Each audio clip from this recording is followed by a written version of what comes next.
Hər vaxtınız xeyir, əziz izləyicilər. Biz İlkin Qarayevlə biznes haqqında söhbətlərimizi, mövzularımızı davam edirik. Bugünkü görüşdə də çox maraqlı və gərəkli bir mövzu üzərində görüşümüzü təşkil edəcəyik. Biznesdə, ümumiyyətlə biznes fəaliyyətində etirazlarla iş, şikayətlərlə iş mövzusudur. Və bəzən də sahibkarlar şikayətlə, etirazı səhv salırlar deyə biz elə ilk sualımızı İlkin müəllimə bu istiqamətdə ünvanlandırarıq indi.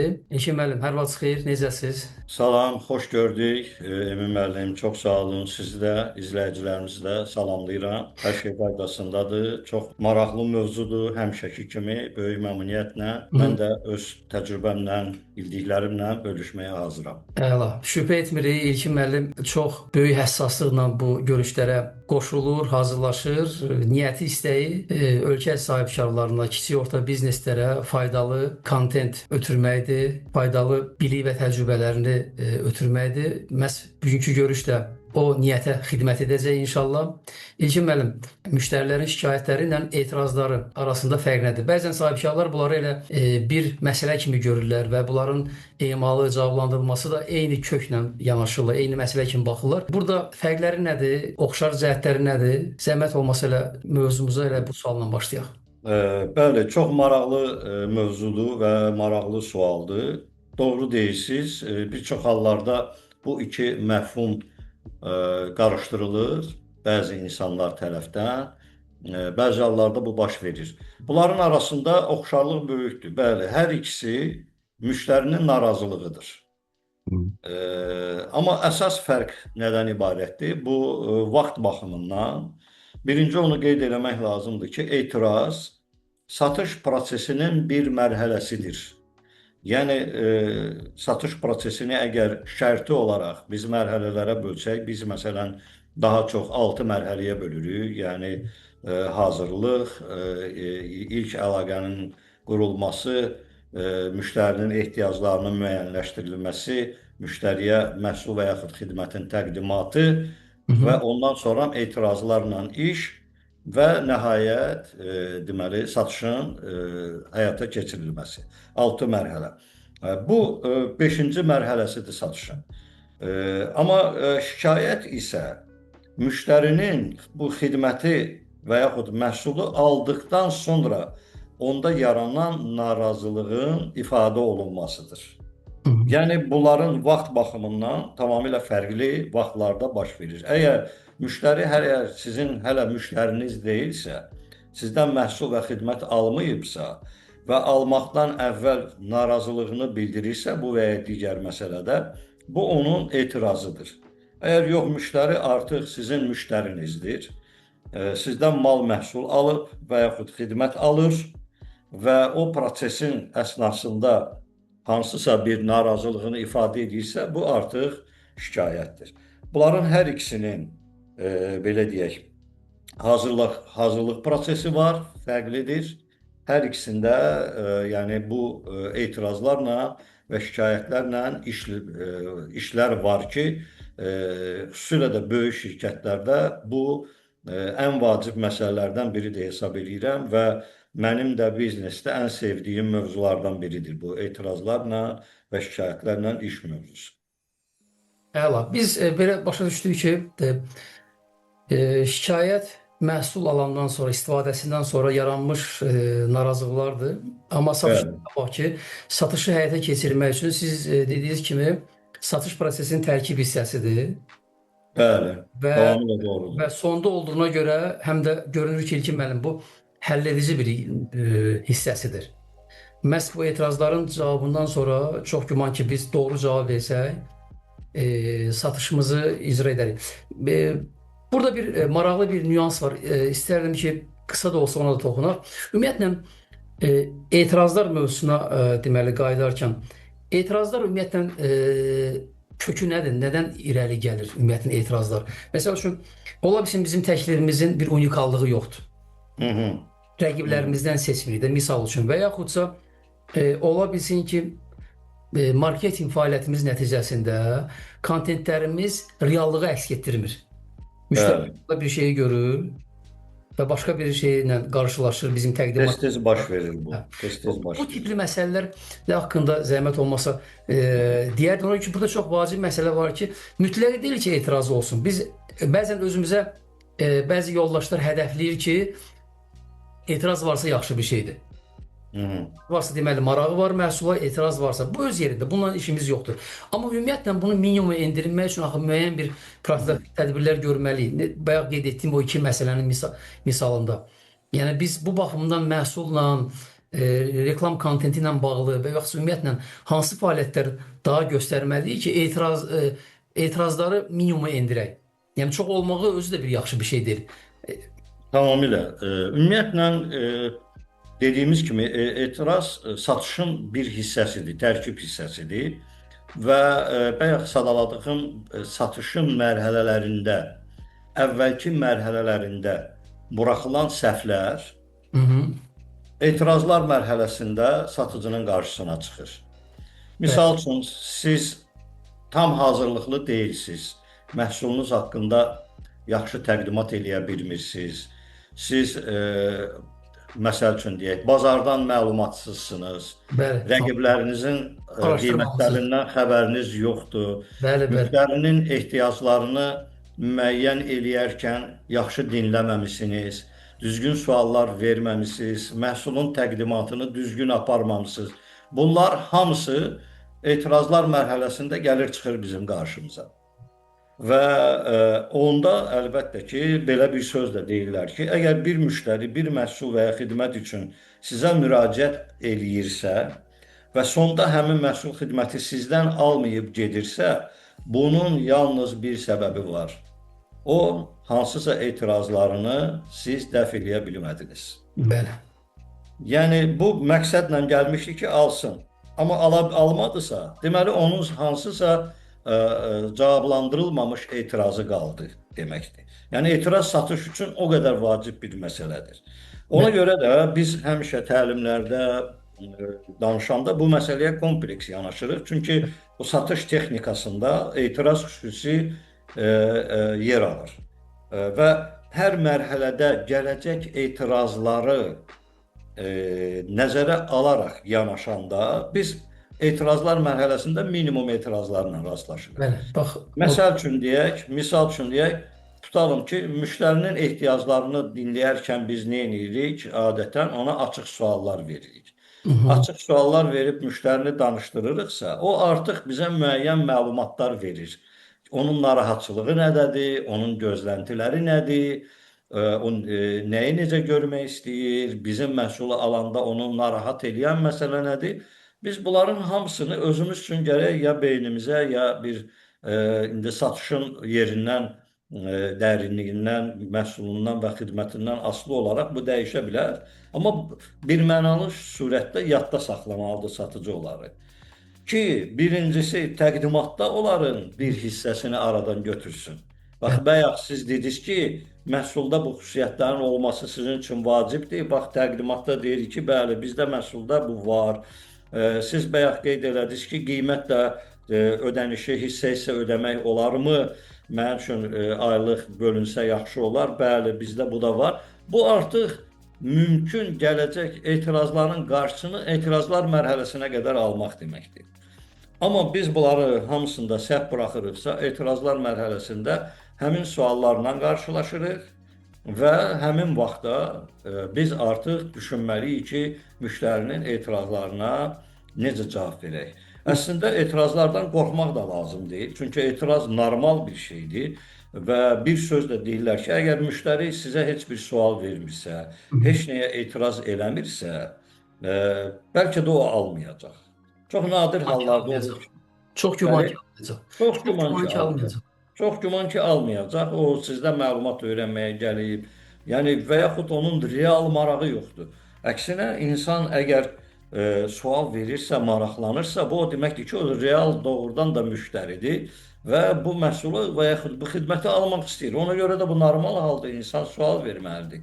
O qabaq qızıl alanda məhək daşı olmayanda onu yoxlamaq üçün dişləyirdilər. Müştəri də bu məhsulu dişinə vurmalıdır ki, mən nəyə pul verirəm? Nəyə alıram? Yəni ona görə bu etirazlar bax bu qədər önəmlidir və onunla iş qaydalarında da dediyim kimi satışın mərhələlərinə mütləq diqqətlə hazırlaşmaq lazımdır, demək lazım. Bəli, tamamilə doğrudur. Siz yaxşı vurğuladınız. Etirazlar bəzən də gizlin şəkildə olur. Biz heç bilmirik ki, müştəri daxilən hansı narazılıqları və yaxud şək, şübhələri hiss edir, duyur, amma bəzən də dilinə gətirmir. Bu insanın xarakterindən asılıdır. Bəzi insanlar nə varsa olduğu kimi danışırlar. Müştərilərin də müəyyən psixotipləri var və çox zaman gizlin etirazlarla gedir. O cavablar ki, hansı ki səslənməyib, suallar ki səslənməyib və cavab alınmayıb, çox güman ki, müştəri özü öz aləmində ona cavab verməyə çalışacaq. Və çox güman ki, o cavablar sizin xeyrinizə olmayacaq. Siz yaxşı vurğuladınız ki, yəni biz dinləməklə yanaşı satış prosesində həm də danışdırmalıyıq müştərini. Hətta bilirsiniz, belə bir texnika da var. Spin suallar verir, situasyonlu suallar, situasiyalı suallar, problemli suallar, araşdırıcı suallar və istiqamət verici. Məhz bu hissə çox vacibdir. Yəni siz bunu vurğuladınız. Mən bir də bunun altından xətt çəkmək istəyirəm ki, mütləq gözləyin biz kimsə sizə etiraz edəcək. Bəzən də onlar gizlin ola bilər və siz düzgün sualların verilməsi ilə sizə lazım olan cavabları ala bilərsiniz. Məhz onların əsasında öz arqumentlərinizi qura bilərsiniz. Tamamilə. Əlbəttə ki, şirkətlərdə etirazlarla bağlı siz qeyd etdiyiniz kimi bir xof var, bir qorxu var və düşünürlər ki, etiraz varsa, deməli nəsə düz getmir, satışda nəsə nöqsanlar var, amma o da yaxşı bir nüansdır ki, etirazlar vasitəsilə biz həm də müştəri zövqlərini və təcrübələrini öyrənmiş oluruq. Biz mini bazar araşdırması, hər bir satış mini bazar araşdırmasıdır. Və bunlar mütləq qeyd olunmalıdır. Ola bilsin bu müştəridən sizdə alınmasın, amma növbəti müştəridə siz artıq hazırlaşıb vaxtı bu etirazlarla bağlı daha yaxşı cavab verə bilərsiniz. Bir də ki, biz şikayətlər mövzusuna da girəcəyik. Hərəsindən bir-bir danışarıq ki, Bəli. həm görüşümüz maraqlı olsun, həm də ki, müqayisə etməyə imkanları olsun dinləyicilər. Bu şikayətlərin emalı ilə bağlı danışmaq istərdim. Şikayətlərin emalı necə olmalıdır, hansı sürətli olmalıdır, ümumiyyətlə bunun şirkətlər necə təşkil etməlidir? Şikayətlərin məhsulun istifadəsi ilə bağlı. Artıq biz ikinci mərhələdən danışarıq. Təzədən qayıdarıq inşallah etirazlara. Əgər indi şikayətlərə keçiriksə, məncə gəlin biraz etirazları davam eləyək, etirazlarla necə işləyək, tövsiyələrimizi verək. Şikayətlər mövzusu daha belə deyək də geniş olacaq. Biraz oxşar cəhətləri də var. Amma əsas fərqli cəhətlərində mən istəyərdim ki, etirazları bitirək. Birinci sizin o sualınıza və o sözünüzə qüvvət demək istəyirəm ki, gizli etirazlar həmişə olur, adətən olur və satıcının da peşəkarlığı həmin gizli etirazları üzə çıxartmaqdadır. Yəni, düzdür, bunu hər satıcı eləyə bilmir. Artıq təcrübəsi olan, hazırlıqlı olan, təlimləndirilmiş, belə müştərilərlə qarşılaşmış satıcılar adətən gizli ehtiyacları üzə çıxara bilirlər. Gizli ehtiyaclar nədir? Müştərini narahat edən, amma onun dilə gətirmək istəmədiyi, sizi incitməyə görəmi və yaxud hansısa şəxsi səbəblərdən onu səsləndirməməsi, bu hallarda, belə məqamlarda o deməli gizli ehtiyaclar bir növ satışa maneçilik törədir. Və onun da əlamətlərini izləmək olar ki, mən fikirləşərəm, qoy məsləhət eləyim, baxarıq. Bunlar artıq o deməkdir ki, əgər müştəri bütün suallarına cavab tapıbsa, nəyə görə qərar verə bilmir? Müştərini qərara yönləndirmək üçün təbiidir ki, biz ona nə etməliyik? Əlavə suallarla yönləndirməliyik ki, baxaq görək ki, bu etiraz hardan qaynaqlanır? Yəni, reallıqda dediyi sözün arxasında gizlənən etiraz hansıdır? Bunun üçün də sual vermə texnikasına hazırlaşmalıdır satış işçiləri. Çünki belə deyək də, müştəridən məlumat almaq istəyirsənsə, müştərini danışdırmaq istəyirsənsə, ehtiyaclarını öyrənmək istəyirsənsə, düzgün suallar verməlisən. Düzgün sual da o deməkdir ki, yəni belə deyək də yerində verilən, çox belə deyək, sualın verməsi həm də müştərini əlavə narazılıq da yarada bilər. Onun şəxsi aləminə müdaxilə edə bilər. Ona görə sual verməkdə də ehtiyatlı davranmaq lazımdır. Amma o sual vermək bacarığı bizə bu məlumatları əldə etməyə və müştərinin real narazılığını, real etirazlarını və yaxud ehtiyat elədiyi, dilə gətirmədiyi məsələ haqqında bir təsəvvür formalaşdıra bilər. Bu etirazlarla necə işləmək tövsiyə olunur? Mən məsəl üçün bir tətbiq elədiyim praktikada bir misalı çəkə bilərəm və bəzində ola bilər burada sahibkarlar onu öz bizneslərində də tətbiq eləyə bilərlər. Yəni deməli bizdə bir şirkətlə çalışırdıq. Şirniyyat satış şəbəkəsi var idi.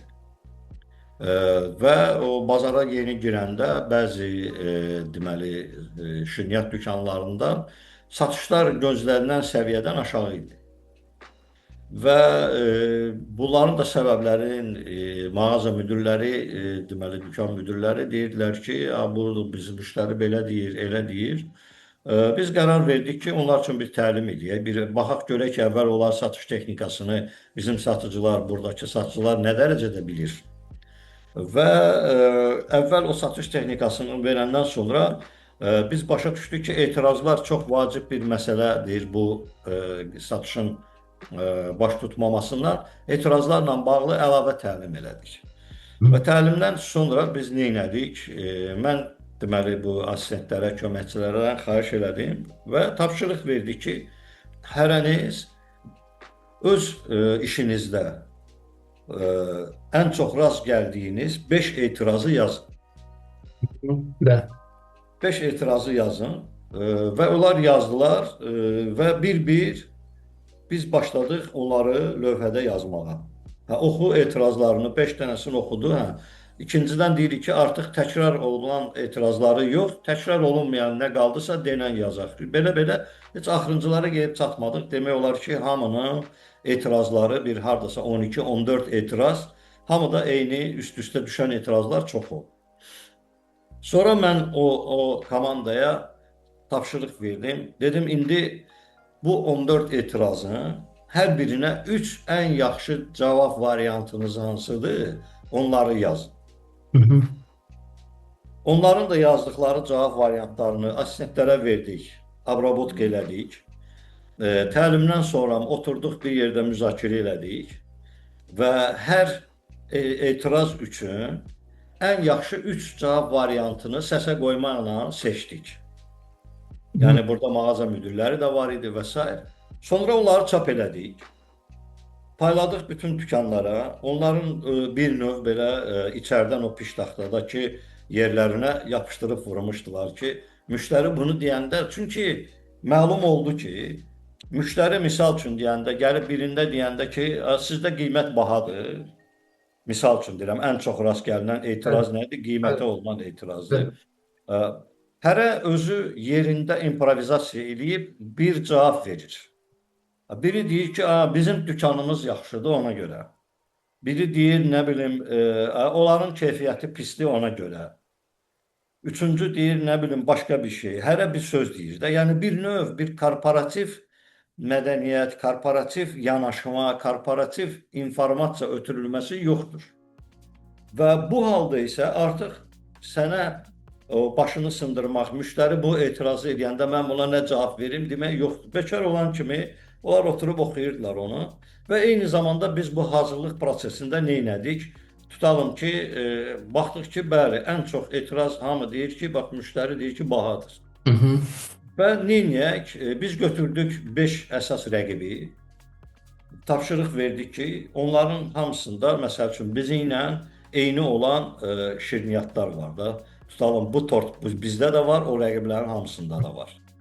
Və yaxud bu şirniyyat bizdə də var, onların hamısında da var. Çəkiyə görə. Onların hamısını aldırdıq. Bir anonim test keçirtdik. Qiymətləndirmə apardıq. Dat testinə kimi, görünüş testinə kimi və s. Və o testin nəticələri olaraq müəyyən oldu ki, siz deyən kimi, bəli, tutalım ki, bir tort bizdə məsələn deyirəm 18 manatdır, amma rəqibdə 16 manat 50 qəpikdir. Amma biz onun çəkisini çəkəndə gördük bizim tort gəlir 1 kilo 100 qram, rəqibin tortu gəlir 850 qram. Və yaxud da bizim tortun içində o deməli krem qatlarını sayanda, krem ən bahalı ingrediyentidir də, belə deyək, tortun. Bahalı deməli kremləri biz məsəl üçün tutalım bu tortun standartı olaraq vurulmalıdır onun neçə faizi. Tutalım biz vururuq 250 qram, onlarda 150 qramı keçmir və s. kimi belə maraqlı deməli faktlar ortaya çıxartdıq və onları da həmin o etirazlara cavab arqumentlərinin içinə biz əlavə elədik. Və ondan sonra artıq o bir növ o belə deyək də bir var adamı çıxardırsan döyüşə, bu silahı necə tutmağı bilmir. Bir də var ki adam artıq təlim keçib.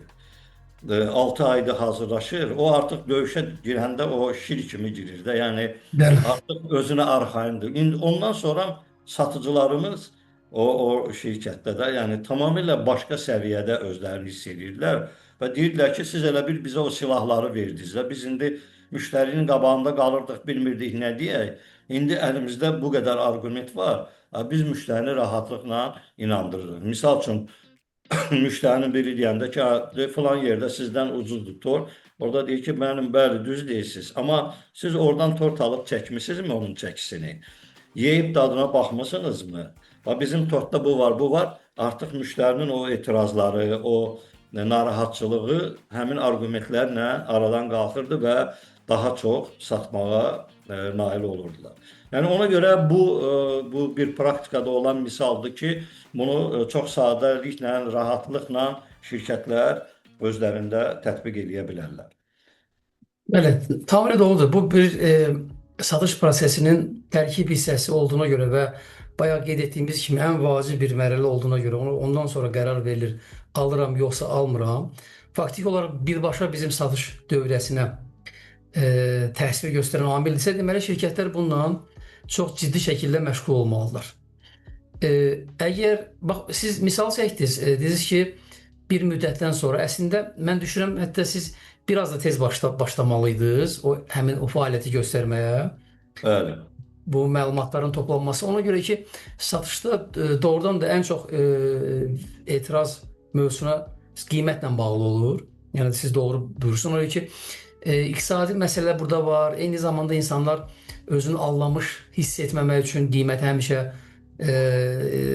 toxunurlar və o yer doğru bir nöqtə idi ki, siz dediniz ki, biz müqayisə etdik. Ona görə də texnikaların biri də belədir ki, gəlin müqayisə edək. Nəyin nisbətində, nəyin müqabilində bizim məhsulumuz, nəyinlə müqayisədə bahadır? Orada biz əlbəttə ki, ilkin mərhələdə biz yaxşı razılaşmalıyıq. Siz qeyd etdiyiniz kimi biz öz məhsulumuzun əsas uğur amillərini bilməliyik. Yəni bilməliyik ki, o krem dediniz, o nə ki onun kəmiyyət baxımından sayılarına görə, hətta orada siz məndən yaxşı bilirsiniz, keyfiyyət göstəriciləri var. Kremin də özünün müxtəlif növləri var. Ona görə biz müştəriyə bu fərqləri deməsək və o armudla almanın müqayisəsində alma yaxşıdır deyəndə biz onları bir meyara gətirməliyik də. Gəliz eyni çəkidə, eyni sayda krem olan və eyni keyfiyyətdə olan tortdan danışırıqsa, əslində bizim məhsulumuz çox ucuzdur. Tamamilə. Şirkət özü tamamilə bütün bu məsələlərin üzərində mütəmadi olaraq təlimlər keçməlidir və bilirsiniz, müştərilərin vərdişləri də dəyişir, rəqiblərin də yanaşması dəyişir. Biz əgər o araşdırmanı aparırıqsa və arqumentlər hazırlayırıqsa, əmin ola bilərik ki, qarşı tərəfdə rəqibimiz də fəaliyyət göstərir. Deməli, bu proses başlayıbsa bizdə, əgər bununla bağlı biz bunun davamlı yaxşılaşdırmasını həyata keçirməliyik. Necə ki, siz dediniz ki, biz sual verdik, sorğu göndərdik ki, ən çox etirazlar hansıdır?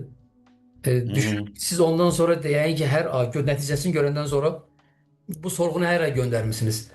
Tamamilə.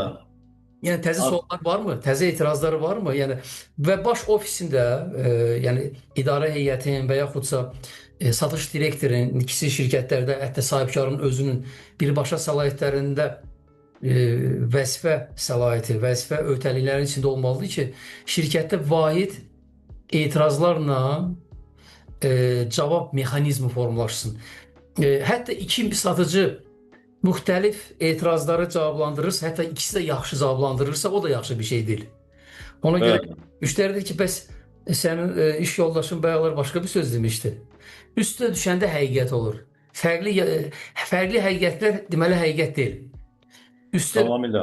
həqiqət olmasa da həqiqət kimi qəbul olunur. Necə deyirlər, təkrar-təkrar deyilən yalan da həqiqət kimi qəbul olunur kimi. Ona görə də korporativ mədəniyyətin bir hissəsi odur ki, eyni cavablar olmalıdır, sinxron cavablar olmalıdır və o sabah gəlsə də, zəng vursa da, adam göndərsə də eyni cavabı eşidirsə, artıq onun inanma və etimad sizə göstərmə dərəcəsi artır zamanla.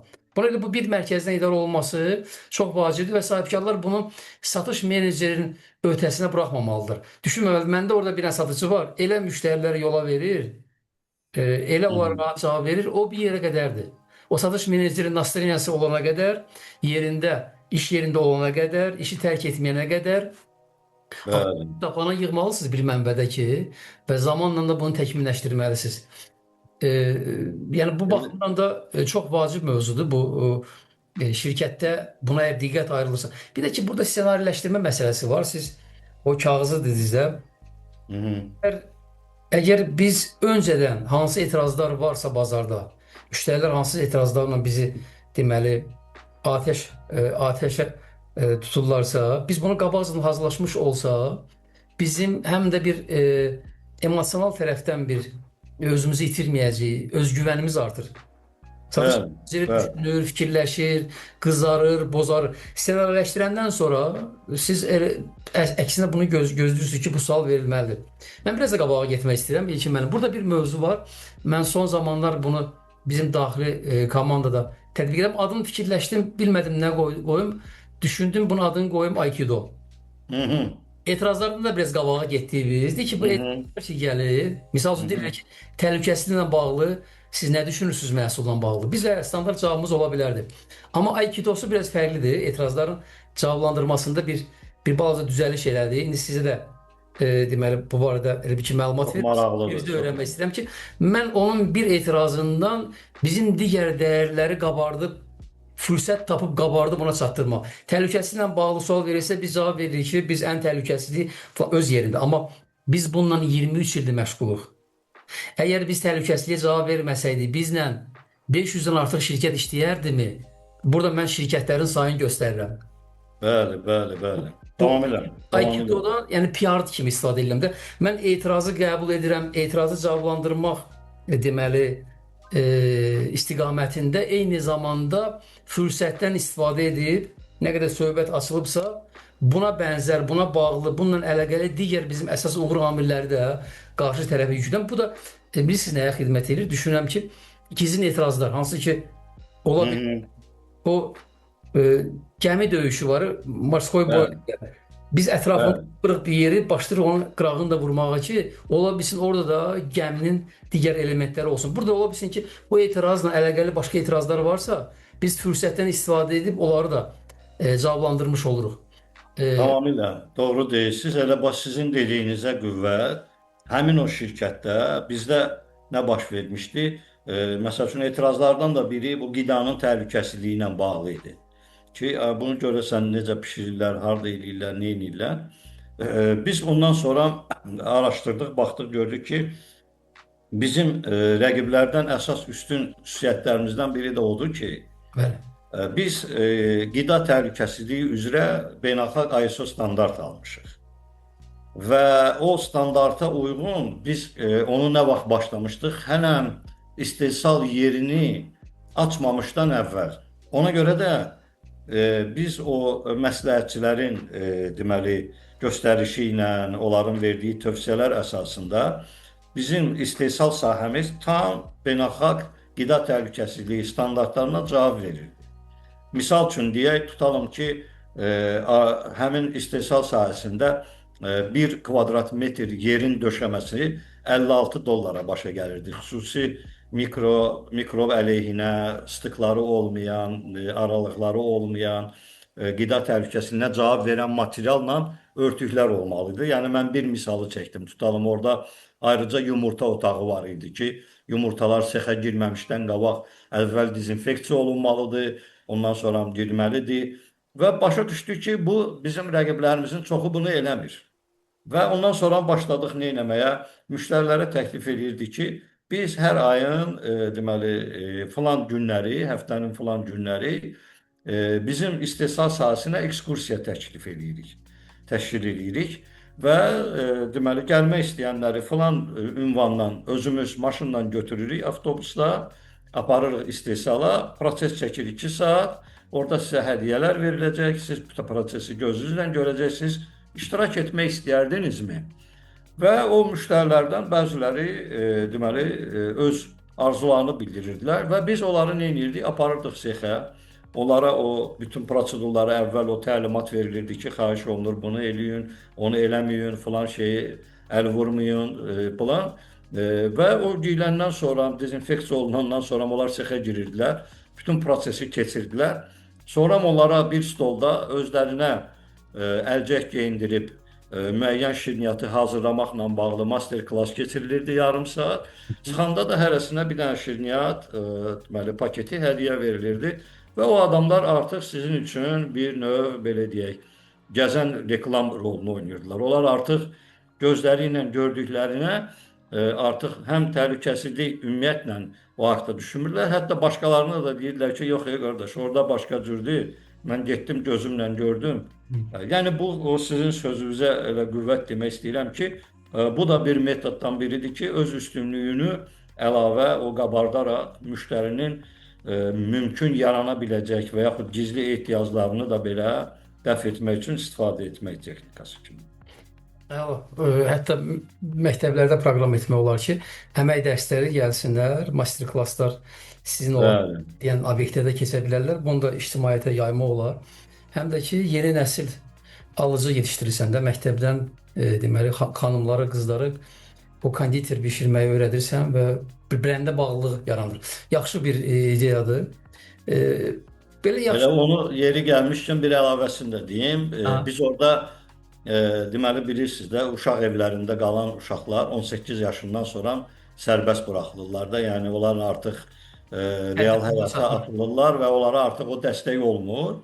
Və biz də əməkdaşlıq eləyirdik Əmək Nazirliyi ilə. Bəzi oradan uyğun gələn deməli adamları, qızları və oğlanları işə götürürdük. Bir növ onları işlə təmin edirdik. Həmin o ekskursiya prosesində o da vurğulanırdı ki, bax bu adamlar da uşaq evindəndir, belədirlər, bu qədər müddət ərzində bizdə hansı peşəkarlıq qazanıblar, bax filan kəs artıq bir belə deyək, mərhələ irəli gedibdir, artıq belə deyək, master dərəcəsini alıbdır filan. Yəni bu da bəzi insanlara başqa tərəfdən də bir növ belə deyək də təsir göstərirdi ki, mən bu biznesdə yalnız buradan şirniyyat almaqla öz ehtiyaclarımı təmin eləmirəm. Hətta orada işləyən insanların da əmək haqqı almasına, mənim belə deyək də uşaq evlərindən gələnlərin işləməsinə müsbət təsir göstərirəm deyə. Bu da bir emosional bağlılıq yaradır da. Bəli, tamamilə doğru. Sosial layihənin də bir tərkib hissəsidir. Belə bir deyim var, çox populyar deyimdə. Deyir, müştəri həmişə haqlıdır da. Yəni nə deyirsə doğru deyir. Şəxsən mən tam o fikirlə razı deyiləm, amma sizin də fikrinizi soruşuram. Əlbəttə müştəriyə sən haqlısan, sən həmişə haqlısan, bu fikri ötürmək olar. Belə olur. Amma bəzən də görürsünüz ki, etirazlar qərəzli olur İlkin müəllim. Tamamilə. Burada o qayda yalnız hamımız biz özümüz də yüzlərlə biznesin müştərisiyik də. Biz də necə deyərlər, öz müştərilərimiz də var, amma biz də dükana da gedirik, bazara da gedirik, restorana da gedirik, geyim almağa da gedirik, turizmlə də istifadə edirik və biz də bilirik ki, müştəri heç də həmişə haqlı deyil. Amma qızıl qayda nəyə görə onu elə deyir? Ona görə ki, Çox sadə məntiqi var bunun. Yəni müştəri yoxdursa biznes yoxdur. Bəli. Yəni Sponsor yoxdur. hə, yəni bəli, bu müştəri ona görə haqlıdır deyirik. Amma əlbəttə biz o yanaşma, rasional yanaşma odur ki, müştəri həmişə haqlıdır. O halda ki, onun dediyində məntiq var, onun dediyində bu ruslar rasionalni zerno deyirlər, belə bir şey Qərəz varsa, yoxdur. bəli, bəli. Deməli, qərəz yoxdursa, müştəri haqlıdır. Biz deməli nə etməliyik? Biz onu inandırmağa çalışmalıyıq. Biz arqumentlər gətirməliyik. Biz ona sübut eləməliyik ki, sizin təsəvvürləriniz yanlış formalaşıb. Çünki müştərinin haqsız olması müxtəlif səbəblərdən qaynaqlana bilər. Əvvəlki neqativ təcrübə, kiminsə ona hansısa düzgün olmayan məlumatı verməsi, onun gözləntilərinin həddindən artıq yüksək olması və s. Amma bunu da biz öz standartlarımıza uyğun, yəni ümumiyyətlə müştərilərlə işləyən, kütləvi müştərilərlə işləyən xüsusilə də bizneslərdə o müştəri xidməti standartları olmalıdır. O standartlar bunu da özündə ehtiva eləməlidir ki, müştəri bizim üçün önəmlidir. Hətta müştəri haqlı olmasa da belə biz onu belə deyək də, onun səviyyəsində o qəzəbli danışırsa, kinayəli danışırsa, tikanlı sözlərdən istifadə edirsə, biz o səviyyədə ona cavab verməli deyilik. Biz deməli çox üzr istəyirik. Bizdə standartlar belədir, qaydalar belədir. Mən çalışıram, gəlin sizə başqa cür kömək edeyim. Misal üçün deyirəm, adam gəlibdir, restoranda yemək yemək istəyir. Düzdürmü? Başlayır etiraz eləməyə, o gəlib iti ilə, biz də it buraxmırıq. Qaydalar yazıb ki, biz yeməkxanaya it buraxmaq olmaz. Müştəri hayküy qaldırır, nə olub burada falan, mən Avropada gedirəm, girirəm restoranda yeyirəm, siz özünüzü nə hesab edirsiniz? İndi biz bunu qova bilmərik əlbəttə və deməli ki, çox üzr istəyirik, bizim bu standartlarda yazılıb, siz də görmüsünüz, burada başqa oturub yeyən müştərilər var, onlar narahat ola bilər. Əlavə yardım təklif eləmək, gəlin biz iti burada bizdə bir otaq var, orada bağlayaq və yaxud uşaqların yanında qoyaq, siz çıxanda rahat götürərsiniz. Yəni, əlbəttə ki, burada haqsızdır, biz qaydalara görə olmaz, amma müştəri onu səsküyə qaldırır, başqa müştəriləri narahat edir. Biz də başa düşürük bu haqsızdır, amma bu formada yanaşanda bəzən görürsünüz ki, adam deyir, yaxşı da, onda hardadır, harda qoya bilərəm iti? Gedib bir ora baxım, qoyur orada rahat oturur, çıxanda da gedir. Amma elə müştəri də ola bilər ki, tam desin ki, yox, mən onu belə buraxmışsa, mənim itim yanımda olmalıdır. Mən onda nə edəcəm, çıxıb gedəcəm, onda biz heç nə edə bilmərik artıq, təbii ki. Çox yaxın qovumlarına da belə münasibət bəsləsəydilər, elə hörmətlə, yaxın adamlarını restorana gətirsəydilər. Bəzi adamlar bu it məsələsində həddini aşır doğrudan da sözün əslində. Bəli, ifrata varmaq çoxdur bizdə. Bəli, heç bəzən o nəvazişi uşaqlarına belə göstərmir, Bəli. amma o heyvana göstərir. Amma o bizim müştərimizdir. Biz gərək ondan davranmağı bacaraq, ötəsindən gələk. Ümumiyyətlə biz burada gördük ki, etirazlarla iş çox vacib məsələdir və bir çox şirkətin satış prosesi ilə yanaşı digər istiqamətlərə də faydası var. Onlarla əgər biz doğru işləsək. Burada ən vacib məsələlərdən biri də ki, bu etirazlarla bağlı dataların yığılmasıdır. Bəli. Hansı kanallardan biz bunları yığa bilərik? Misal üçün biz birinci oldu ki, müştərinin özündən birbaşa soruşuruq. Deyirik ki, etirazlar varsa biz onu cavablandırırıq. Bu sosial şəbəkədə də bəzən bizə yazıblar. Postların altında. Oradan yığa bilərik. Mən düşünürəm ki, bizim müştərilər öz fikirlərini yazır. Və ən yaxşı burada deməli etirazların toplanması üçün meydan düşünürəm satış komandasının nəticəsidir. Tamamilə. Nəticə aşağıdırsa biz oradan götürə bilərik. Həm nəticəsidir, yığma olar bunlar. həm də məlumat mənbəyidir ümumən. Yəni satış komandası yeni etirazları onlar eşidir birinci. Bəli. Onlar rastlaşır. Və biz məsəl üçün onda demişdik ki, hər bir yeni etiraz yaranırsa, sizin siyahıda olmayan, onu mütləq yazıb rəhbərliyə göndərin e-maillə. Bəli. Ki biz o etiraza da ən yaxşı cavab variantları düşünək. Birincisi, və baxaq görək ki, doğrudan da bu etiraz haqlı etirazdır və reallığı əks elətdirirmi, yoxsa yox? Bir də bu etirazla bağlı mənim demək istədiyim bir məsələ də var. Bir növ belə deyək də, müştəri bu və ya digər məhsul xidməti alarkən o hansısa bir pul xərcləyir. Yəni pul xərcləyərkən onun əvəzində hansı dəyəri alır sualı yaranır. Və müştərinin beynində həmişə bir tərəzi var. Mənim verdiyim pula dəyər, dəyməz. O tərəzinin, yəni əgər bizim arqumentlərimiz, bizim cavablarımız, bizim inandırmalarımız, bizim nə bilim indi ilk gözlə görülən səliqə-səhmanımız, yanaşmamız, üzr istəyirəm, bunlar müştərini qane eləmirsə, o tərəzinin qiymət gözü həmişə ağır gələcək.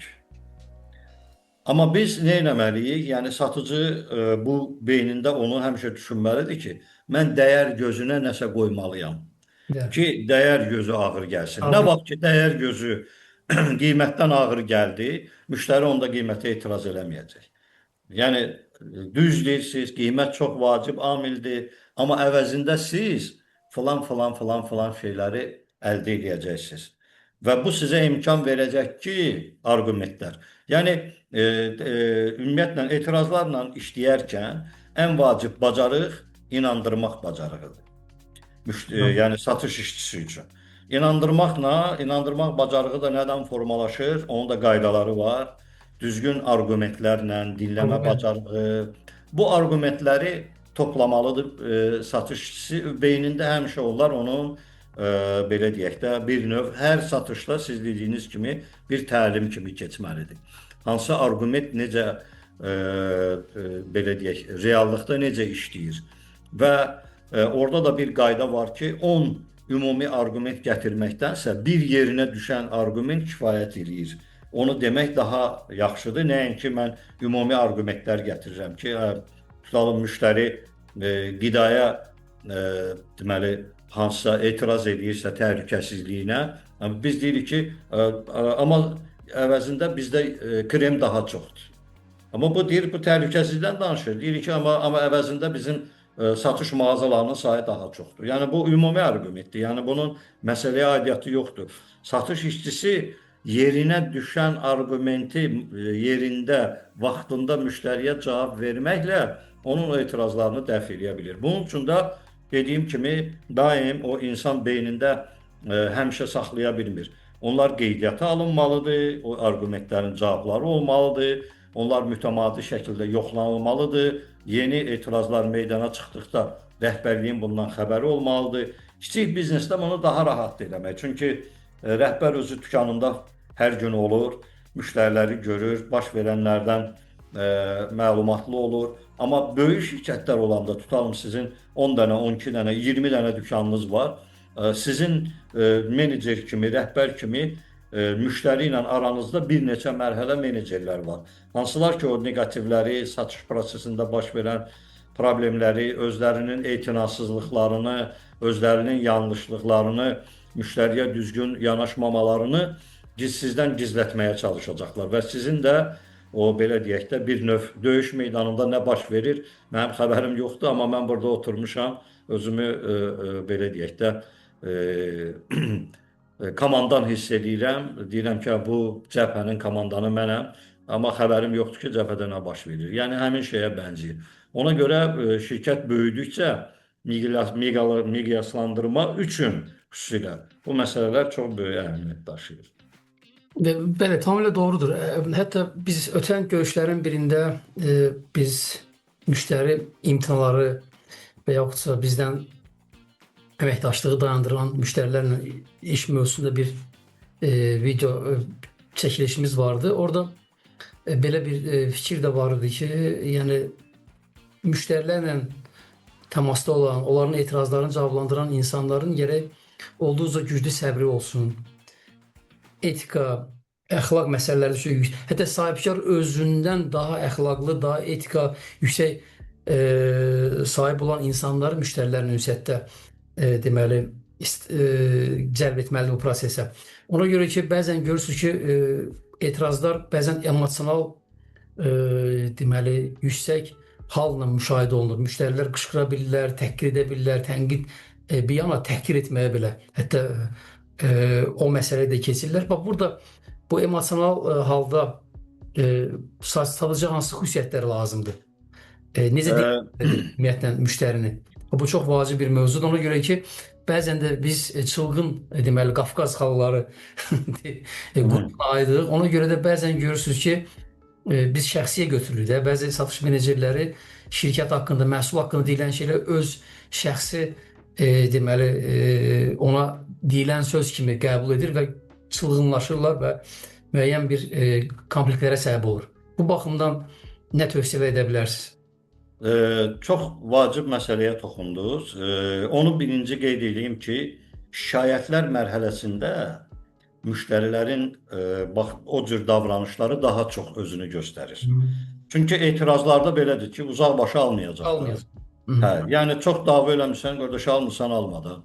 Niyə səsini qaldırırsan, niyə istənsən, əsəbləşirsən. Amma şikayətlərdə bu adam artıq bu məhsulu alıb, xərc çəkib, pul çıxıb, xərc çəkib, vaxt itirib, gözləntiləri olub. Yəni burada çox fərqli məqamlar ola bilər. Yəni mən bu call centerlərin yaradılması ilə, təlimləndirməsi ilə bağlı da məşğul olmuşam vaxtı ilə də. Məsəl üçün mən görmüşəm ki, call centerin işçisi, yəni mənim kuraksiyamda olub, ağlaya-ağlaya çıxıb dəhlizdə gedəndə daha yaxınlaşmamışam, cavan qız uşağıdır. Soram sakitləşəndən sonra çağırmışam, deyirəm qızım nə baş verib, nə olubdu? Demir.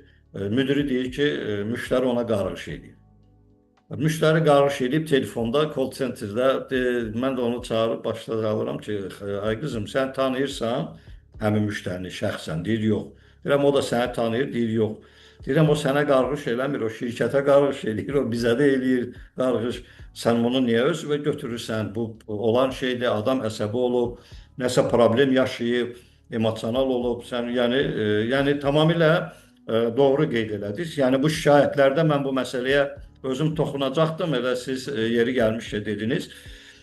Bu satış işçilərinə mən təlimdə bəzən belə şey edirəm.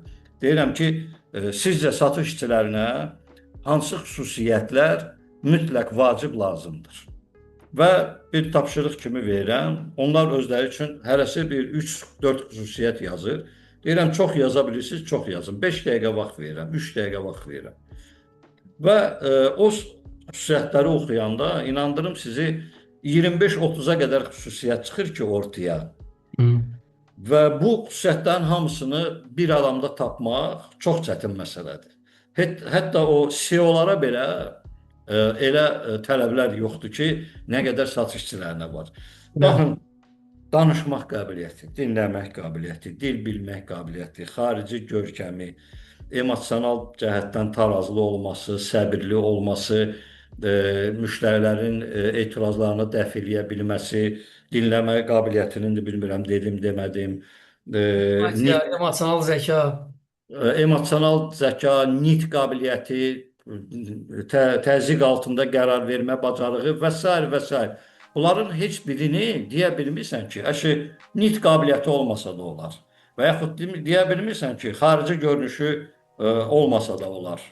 Misal üçün, əgər bu front ofisdə işləyirsə, müştəriyə təsir edir. Ola bilər çox ağıllıdır, normal insandır, başqalarından daha yaxşıdır. Amma onun xarici görünüşü müştəriyə mənfi təsir edə bilər. Tutalım, nə bilim, indi ağlıma gələni deyirəm də, tutalım, adamın əlinin üstündə hamısı nakolkadır. Misal üçün deyirəm də, ola bilər müştəriyə mənfi təsir göstərsin. Onu front ofisə qoyanda bir düşünmək lazımdır. Yəni, bu nöqteyi nəzərdən satış işçilərinə o qədər tələb var ki, amma bəzən görürsünüz ki, təəssüf bizim sahibkar bəzən çox gözəl ideyası olur, gözəl konsepsiya qurur, yaradır, pul xərcləyir, yaxşı bir dükan açır, amma satış işçisini hazırlıqsız bir adam qoyur və onun biznesi hayıf olur. Çünki nə qədər yaxşı olsa da həmin sənin dükanın, məhsulu, xidməti satan satıcıdır. həlledici adamlar onlardır. Onlara üstünlük vermək lazımdır. Onları maraqlandırmaq lazımdır. Onları təlimləndirmək lazımdır.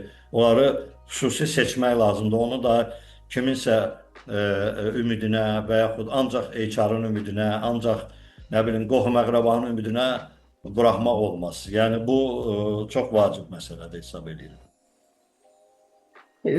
Əsas suallara toxunduq. Sadəcə olaraq bir sual da var belə beynimdə. Ümumiyyətlə o şirkətlər ki, İlkin müəllim doğru çalışmırlar və yoxsa bu etirazlarla bağlı mövzuda sələmkarlıq edirlər və yoxsa sistem qurmublar və yoxsa bu mövzuda satış menecerləri təlimatlandırmırlar. Onların əsas itkiləri nədən ibarətdir? Yəni sahibkarlar dinləyirlər bizə indi. Onlar nəticə çıxartsın ki, əgər bu işlər qurulmayıbsa onlarda, onların itirəcəyi, biznesdə itirəcəyi nələr olar? Nələri itirirlər? Mən hesab edirəm ki, onlar bizneslərini itirirlər. Sadəcə olaraq yavaş-yavaş. Birincisi nə itirirlər? Müştəri itirirlər. Müştəri itirirlər. Müştərini itirmək gəliri itirməkdir. Gəliri itirmək də gələcəkdə biznesi itirməkdir. Yəni mənim dükanıma girən 10 müştəridən neçəsi alış-veriş edir? Və mənim rəqibimin dükanına girən 10 müştəridən neçəsi alış-veriş edir? Niyə görə onda çoxdur, məndə azdır? Yəni bunları sahibkar düşünməlidir, ən azından bir özü müşahidə eləməlidir. Niyə müştəri girdi dükana, heç nə almadı, çıxdı? Nədən narazı qaldı? Nə qane eləmədi onu? Hansı sualları verdi? Hansı etirazları dəf olunmadı? Yəni səbəb ancaq budur. Mən əvvəldə ona görə qeyd elədim ki, əgər müştəri sizin dükana, ofisə, biznesə müraciət edib heç nə almadan çıxır gedirsə, o deməkdir ki, onun hansı etirazı dəf olunmamış qaldı. Və yaxud da siz onu müəyyən edə bilmədiniz ki, adam bugün alış üçün gəlməmişdi. Məlumat toplamağa gəlmişdi. O istəyir ki, məsəl üçün elə adam var ki, o bir məhsulu alanda bir dükandan almır. Gedib 3 dənə, 4 dənə dükandan mütləq qiymət soruşmasa, suallarına verib cavab almasa, qərar verə bilmir. Və peşəkar satıcı da odur ki, o mənim yanıma gəldisə, mən onun bütün suallarını cavablandırım, bütün tərəddüdlərini aradan qaldırım, etirazlarını dəf edeyim, o heç başqasına getməsin. Mən elə peşəkar satıcılar çox görmüşəm və özüm də onlardan bəzi şeylər öyrənmişəm, onların texnikalarından və hətta elə olub ki, özüm bir məqsədlə gəlmişəm də, tutalım ki, girib bir köynək alacaqdım bir dükandan. Orada elə satıcılara rast gəlmişəm ki, mənə köynəkdən əlavə 2 köynək satıblar, bir qalstuk satıblar, bir şalvar satıblar, 2 dənə də kəmər satıblar. Mən çıxanda görmüşəm ki, mən büdcəmin nəzərdə tutduğumdan çox xərcləmişəm, toya getməliyəm, toyun da pulunu xərcləmişəm. Misal üçün, yəni elə satıcılar da var. Ona görə sahibkarlara ancaq tövsiyəm odur ki, satıcı, müştəri ilə ünsiyyətdə olan, üz-üzə duran adam sizin biznesinizin, satışınızın əsasını onlar qoyur. Elə bilin ki, yenə də hərbiyə qayıtsaq, sənin əskərindir. Amma sən əskərə önəm vermirsən, öyrətmirsən, şərait yaratmırsan, başa salmırsan, silah vermirsən və deyirsən ki, get döyüş, necə bacarırsan, elə də döyüş. Əlbəttə ki, orada nəticə gözləmək də sadəlövhlük olar. O hər bir misal həmişə biznesdən çox yaxşı deməli alınır müqayisə edəndə sizdə. Elə doğrudur. Əskərə biz uniforma verməmişik, silah verməmişik, təlim keçməmişik, silahdan necə istifadə etmə qaydalarını başa salmamışıq. Rəqibin xüsusiyyəti, onun nə bilim istifadə etdiyi silahlar haqqında, ondan necə müdafiə olma haqqında məlumat verməmişiksə, döyüş başlamadan uduzmuşuq. Tamamilə doğrudur. Deməli, şirkət siz demişkən, elə doğrudan da əgər etirazlarla doğru işləmiriksə, əməkdaşlara, komandaya bunu biz götürmürüksə, bu bir mədəniyyət yoxdursa bizdə etirazlarla iş mədəniyyəti və bu vaid mərkəzdən idarə olunmursa, onda nə itirərik sualına, elə siz biznesini itirərik. Ən doğru cavab elə oydu.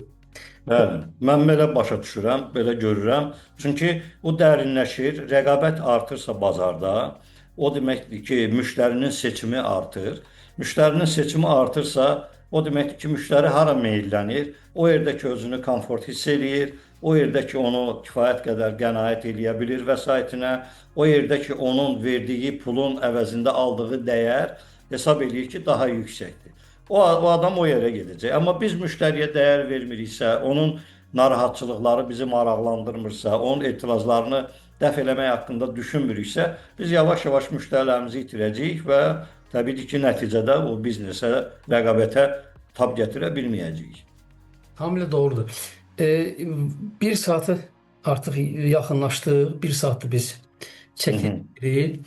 Mən rezümə edəcəm inşallah. Ona qədər əgər nəsə bir açıq sualımız qalıbsa, bir dinlə. Açıq sualımız qalıb ki, biz şikayətlər mövzusuna ümumiyyətlə toxuna bilmədik. Bəlkə bunu Şikayətlər, ayrıca edək. mən təklif eləyərdim ki, ayrıca bir mövzu eləyək. Çünki şikayətlər mənim ən çox sevdiyim mövzulardandır. Etiraz satış texnikasıdır, amma şikayət mənim üçün ayrıca bir müstəsna yeri var. Bəli. Çünki burada yanaşmalarda fərqlidir, düşüncələrdə fərqlidir, işçilər də buna fərqli baxırlar. Ona görə orada kifayət qədər maraqlı, faydalı ola biləcək məsələlər var deyə deyirəm ki, sahibkarlarımız da ondan yararlanar. İndi isə çox onları da yormayaq. Məncə gələn mövzuda Edə bilərik. onunla bağlı. Məhz ona görə də mən elə girişdə şikayət tərəf yönəltmək istədim. Bildim ki, sizin ən sevdiyiniz mövzudur və ən çox da şirkətlərə dəstək olduğunuz bir mövzudur. İnşallah buna ayrıca bir geniş formatda bir görüş təyin edərik, təşkil edərik. Bəlkə də növbəti görüşə ilə şikayətləri həsr edək ki, bu elə bir Məmnuniyyətlə. əlaqəli bağlı şəkildə olsun. Məmnuniyyətlə. İstərdim ki, rezümə edim İlkin müəllim. Onu demək istəyirəm ki, şikayətlərlə, yəni sizin dediklərinizin əsasında mən o qənaətə gəlirəm ki, və tamaşaçılarımıza da, izləyicilərimizə onu çatdırmaq istəyirəm ki, ümumiyyətlə etirazlarla bağlı mövzu biznesin tərkib hissəsidir, satış prosesinin tərkib hissəsidir və etirazlarsız biznes və satış prosesi yoxdur. Yəni biz qəbul etməliyik ki, bu həyatın tərkib hissəsidir. Əgər biz biznes qurmuşuqsa, satışla məşğulsa, deməli mütləq şəkildə etirazlarla biz üzləşəcəyik. Amma etirazları biz danışdıq ki, İlkin müəllim, azaltmaq olar. Öncədən müəyyən işlər görmək olar. Bəli. Reklam kontentimizi uyğun etmək olar. Bəzən məhsul haqqında düzgün məlumatlar vermək lazımdır. Bizim məhsulumuzun digər rəqiblərdən fərqli cəhətlərimizi qabartmalıyıq ki, artıq onlar etiraz mövzusuna çevrilməsin ki, nəyə görə sizin misalınızda tort bağıdır. Əgər qabaqcadan biz bunu ayırsaq və elan etsək, çəksin, dadın, keyfiyyətin, təhlükəsizlik məsələsi. Yəni bəzən də biz özümüz də unikal təklif verə bilmədiyimiz halda, etmədiyimiz halda rəqiblərimizdən fərqlənmədiyimizə görə müştəri bizim rəqiblə arasında fərqi öyrənmək üçün bəzən etiraz edir. Tamamilə. Deməli bizim bu görüşdən çıxan bir hasil olan bir nəticədir. Eyni zamanda şirkətlər əməkdaşlarla bağlı etirazlar mövzusunda çox çalışmalıdır. Biz tövsiyə edirik ki, etirazlar bankı olsun, hətta adını qoyuz etirazlar bankı və o bank həmişə mütəmadi olaraq təkmilləşməlidir, yenilənməlidir və siz satış menecerlərindən, o əsgərlərlə hansı ki, yüz-yüzə müştərilərlə qalıb, onlardan daim yeni etirazlarla bağlı onlara sorğu göndərməlisiniz və etirazlarla bağlı skriptləri hazırlayıb təlim keçməlisiniz. Ona görə ki, bu unudulur, yaddan çıxır. İnsan bəzən də müştərinin üzə qalanda emosional hala düşür, bəzən özünü itirir. Amma biz bunu təkrar etsək, nə qədər çox hazırlaşsaq, bir o qədər yaxşı olar. Bu məlumatları hardan toplamaq olar? İlkin müəllim biz danışdıq. Bu məlumatları elə birbaşa elə satış prosesinin özündə. Danışıq əsasında biz onları yığıb toplaya bilərik. Satışın ayın sonunun nəticəsində əgər az satış etmişiksə, bizdə sual yaranmalıdır. Hansı etirazlara doğru cavab verməmişik? Çox güman ki, etirazların səbəbini. Biz oradan götürək. Sosial şəbəkə şükür Allah inkişaf etmiş bir dövrdə sosial şəbəkədə bizim reklam postlarının altında biz bəzən də etirazları görə bilirik. Biz onları oradan da toplaya bilərik, oradan da götürə bilərik. Və bu bizə nə verir? Axırda biz əsas məsələmiz nədir ki, etirazlarla mövzuda yaxşı çalışsaq, bu bizə onu verir ki, biz satış deməli prosesini təkmilləşdirə bilərik. Daha yaxşı etirazlara cavab vermiş olacaq və daha çox sata bilərik. Biz etirazlarla bağlı bəzən də İlkin müəllim, biz məhsulumuzu təkmilləşdiririk. Biz Tamamilə doğrudur. Məhsulumuzu təkmilləşdirə bilirik və eyni zamanda da etirazları toplamaqla biz, onlarla düzgün emal etməklə biz onlarla daha yaxşı işləməyə başlasaq, deməli rəqiblərimizdən daha yaxşı etirazları cavab verə bilərik. Məhz bizim fərqimiz İndi əsas məsələləri qırağa qoysaq, məhsulun keyfiyyəti, qiyməti qırağa qoysaq, satış prosesində iki şirkətin, rəqib şirkətin üstün tərəfi, yəni müqayisə etsə hansı üstündür, kim yaxşı, yəni rezümə eləsək. Satış komandası, hansı şirkətin satış komandası etirazlarla yaxşı işləyirsə, deməli daha güclü komandadır. Daha güclü şirkətdir. Yəni bu dəqiqə etirazlarla iş mövzusu demək olar ki, rəqabət üstünlüyünün əsas elementinə çevrilib.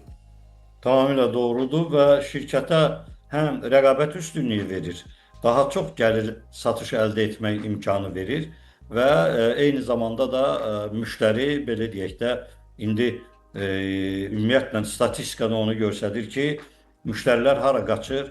Daha yaxşı xidmətə, daha yaxşı satışa və hətta bir müştəri tutalım ki, bir şirkətin müştərisidirsə, o demək deyil ki, ömrünün axırında orada qalacaq.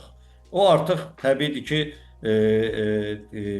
onun da təcrübələri artır. Ona görə də indi hal-hazırda dünyada trend olan müştəri təcrübələri məsələləri var. Kim ki müştəri təcrübəsi ilə daha yaxşı işləyir, o daha çox bazarda satış eləməyə, rəqabət üstünlüyü əldə eləməyə nail olur. Ona görə də mən hesab edirəm ki, doğrudan da bu adından o qədər də vacib görünməsə də bəlkə, amma ümumilikdə biznes üçün, satış üçün, xüsusilə də parakəndə sektorda, xüsusilə də kütləvi bazarda işləyən müştərilər üçün çox vacib məsələdir.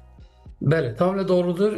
İnşallah sahibkarlara da buradan tövsiyəmiz odur ki, biznesimizdə top 10 etirazı aşkarlayız, sorğu keçiririk, onları topluyuz, onlara ən doğru cavab verməyə çalışırız və bunu tətbiq edirik və nəticələri ölçsəz görərsiniz ki, çox ciddi fərq olar.